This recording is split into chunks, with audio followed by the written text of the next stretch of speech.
Welcome to discover smart money.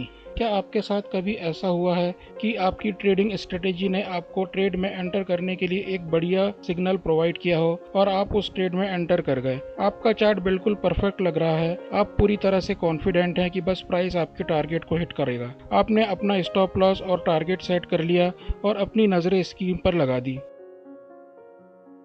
बदकिस्मती से अचानक मार्केट नीचे गोता लगाता है, आपके स्टॉप लॉस को हिट करता है और वापस जाकर टारगेट अचीव कर लेता है, जिससे न सिर्फ आपको नुकसान होता है बल्कि आप एक प्रॉफिटेबल ट्रेड भी मिस कर देते हैं। क्या हो अगर आपको पता हो कि आपको एग्जैक्टली अपना स्टॉप लॉस कहाँ रखना है? क्या ऐसा कोई इंडिकेटर है जो आपको स्टॉप लॉस सेट करने में मदद कर सके?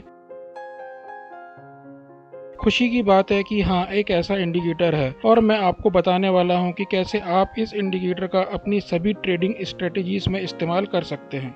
जो नए ट्रेडर होते हैं वो एक ट्रेड में एंटर करते हैं तो अपना stop loss recent swing low पर सेट करते हैं। उन्हें लगता है कि मार्केट अगर रीसेंट लो ब्रेक करेगी तो ट्रेंड चेंज हो जाएगा। लेकिन जो प्रोफेशनल ट्रेडर्स होते हैं जो सेम एग्जैक्ट प्राइस पर एंट्री लेते हैं और एक स्पेशल स्ट्रेटेजी का इस्तेमाल करके अपना स्टॉप लॉस सेट करते हैं, जो मैं आपके साथ डिस्कस करने वाला हूँ।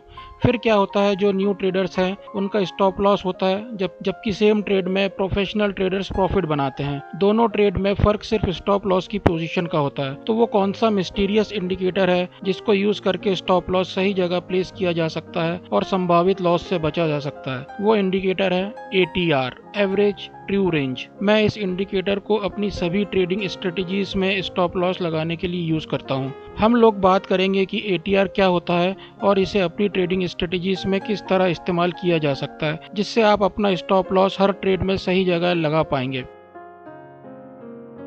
तो ATR क्या होता है? ATR एवरेज ट्रू रेंज होती है, जो एक टाइम पीरियड की पिछली 14 कैंडल्स का एवरेज निकालने से मिलती है।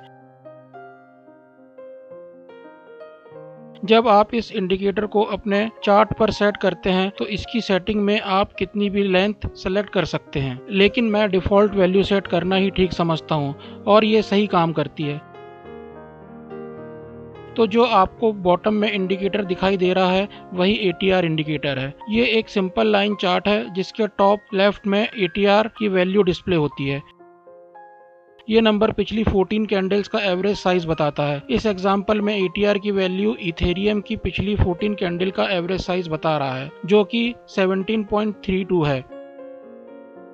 अब सवाल ये है कि हमको इसका ATR जानने की क्या ज़रूरत है? तो जवाब है मार्केट की रिसेंट वोलेटिलिटी को समझने के लिए। फॉर एग्जाम्पल, आप इस ट्रेड में यहाँ एंटर होना चाहते हैं और आप अपना stop loss recent swing low के पास लगाने की सोचते हैं, जैसा कि बहुत सारे दूसरे ट्रेडर्स करते हैं। फिर आप स्टॉप लॉस से बचने के लिए स्टॉप लॉस को और बड़ा कर देते हैं। ऐसे में इस स्ट्रेटेजी के वर्क करने की चांसेस बढ़ जाते हैं, लेकिन फिर भी कोई ज़रूरी नहीं कि जहाँ हमने स्टॉप लॉस प्लेस किया हो वो सही पोजीशन हो। चाहे क्रिप्टो हो या कोई स्टॉक या करेंसी, सबकी वोलाटिलिटी मार्केट में अलग अलग होती है।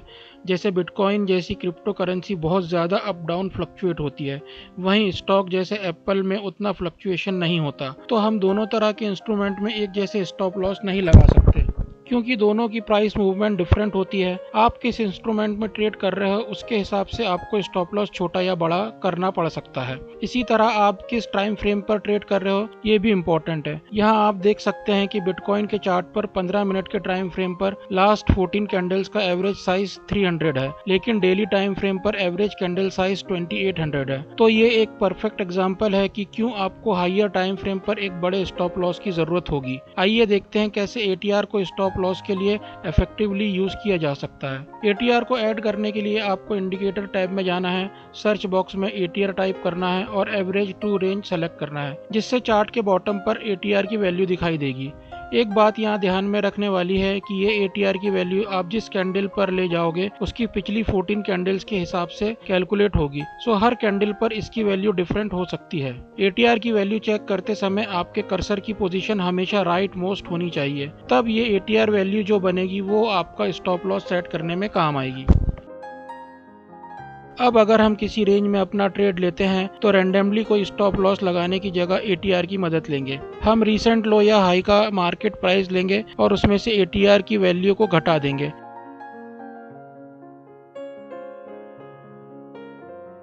इस एग्जांपल में रीसेंट लो 4339 है और ATR की वैल्यू 16.0 है, तो हम 4339 में से 16.0 को घटा देंगे, जिससे हमें 4322.98 मिलेगा, जो हमारा नया या परफेक्ट स्टॉप लॉस होगा। तो हमें करना यह है कि पुराने स्टॉप लॉस की जगह हमें नया स्टॉप लॉस सेट कर देना है। इससे स्टॉप लॉस भले ही थोड़ा बड़ा हो जाए, लेकिन मार्केट वोलेटिलिटी की वजह से इसके हिट होने के चांसेस बहुत कम हो जाते हैं। मैं अपनी सभी ट्रेडिंग स्ट्रेटजीज में स्टॉप लॉस सेट करने के लिए ATR को यूज करता हूँ। आप जब भी अपना स्टॉप लॉस लगाएं तो उससे ATR की वैल्यू जरूर माइनस कर दें। ये आपके ट्रेड्स को प्रॉफिटेबल बनाने में बहुत मदद करेगी। इसका इस्तेमाल अपनी ट्रेडिंग में जरूर करें। दोस्तों, अगर आपको वीडियो पसंद आया है तो आप इसे लाइक और चैनल को सब्सक्राइब करना ना भूलें। मैं आपका दोस्त जावेद खान मिलूंगा आपसे अगले वीडियो में। तब तक के लिए अपना ख्याल रखें।